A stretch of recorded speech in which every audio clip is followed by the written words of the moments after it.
Gam nini. Atong balikon kini gumikan sa sugbusog program na gipasiugdahan sa ato ang gobernadora Gwendolyn Garcia. Nindot, nindot oga mo.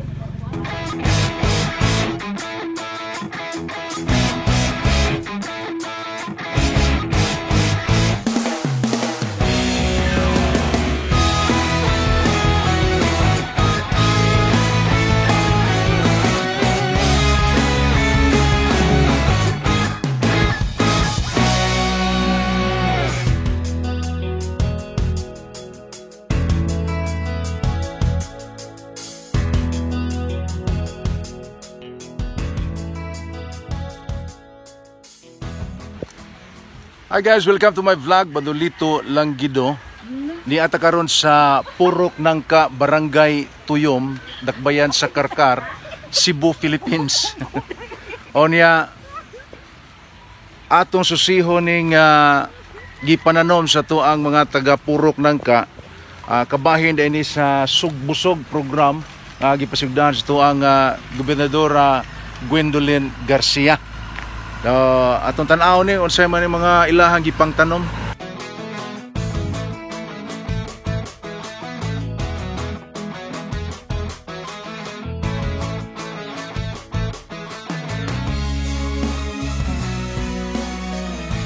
Para mapapay pagtubo sa paliya, kimsugro ba kayong paliya? Kamatis. O pag ipagturok sa kamatis, gamay pa kay mo pang pagturok. Ang magturok ba ko diyan. Yan ang daghan kuani karon ibalhin ni Sing ni Andoy. Doy. Sama na mo kang Andoy. Sing. Oh, Sing. Mapo ikaw pink. Dari assistant tigpayong. Tigpayong niya na nabasa. Kani bagong turok dari sama ni. Mo gyapon ni? Oh, taong ni. Bago pa nanurok at kana asam to? Kalbasa. So, kalbasa. Kalbasa, oh. Mga batong. Oh. Linya ng batong ni Sluyo. Pakatayo Sa purok. O niya dara ang okra. Siya kamungan no, mga okra ni siya. Oh, okra. O niya si ato presidente nagpasalamat sa kooperasyon sa tanang purok. taga Purok Nangka o sila nakapatukod yun, nakapataod nining ilahang tubig gamit sa kogit nanom kaway tubig o sa mahimo no. So mismo ang mga taga Purok Nangka ubos sa pag-alayon usab sa pagpangu sa ato presidente Leonidas lang Lapined nakapataod din sila aning gripo o diha ato pasalamatan ang kooperasyon sa taga Purok. Abot-abot ang mga sakop sa Purok nga magkuan magam niini dagpayong kay gauwan man. Oh, boy payong lisod mo sa gayong pasinguan na ta. Muna nga ni ana tabangan nila ang kuan. Ano sila? Tigam. Ato mga taga Purok nagam niini. Ato balikon kini gumikan sa sugbusog program na gipasiugdahan sa ato ang gobernadora Gwendolyn Garcia. Nindot. By the way, di ay may buong murag gamay ra mga tanom no. Ang pasiugdahan nga sugbusog mo tanom lang og at least tagnapo ka tisok o tagnapo ka kuan ba? Napo ka tamnan. Sama napo ka punuan, di siya napo ka punuan no. Napo kada matang mo ni nga ni ay napo nga tangkong. Napo sad ka kaning niyang paliya. Napo ka sibuyas. Aw ni labot ta sibuyas sa kuan.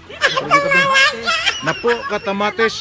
Napo ka taong. Napo ka tag napo unya di ang giapilan sa Purok Nangka sanglit wa may dako nga hawan nga magamit na ay magamit pero di man makontos tagiya kay tagiya ni sa luna ra bagi tagaan ta higayon nga makagamit aning gamay nga luna para sa mabutangan sa Purok at salamatan ang pamilya nga uwatin tubos sa panguni Benigno Watin nanda dinig o mga kaigsuunan o tugot ra sila diri nga magamit mo na nga wala sa tamuhangyo nga magamit pa ta to sa gawas. Di amay laing opsyon nga mao paggamit og containerized pa isud og kuan. Ito sako. Itong sako nga kanang sako simento nya sakos bugas. Kus bugas na taga 5 kilos mo rin gigamit nga tamnan. Tangana to sa mga media nga tamnan no. Nga kinuha dito nga compost. Ay isang lit magpatubo nini giauhag man nga gamit og ganang commercial nga patubo, commercial fertilizer, commercial nga mo unsa diha. Organic ang kinahanglan ang gamit niini mo nang kung gamit mga kuan biya skabaw baka ibang pa mga mananap compost to niya tambayayong ang mga taga purok paggam niini nga mga tanom tag na po mura og 5 ka sa klase ni singana ni palia tangkong batong kamatis og taong nya tag na po ka kini lang ko sa unang panahon na atong sundi ang uban mong video magsamtang magsunod sa pagtubo ni atong mga tanom alang sa atong sunod nga vlog. Bye bye.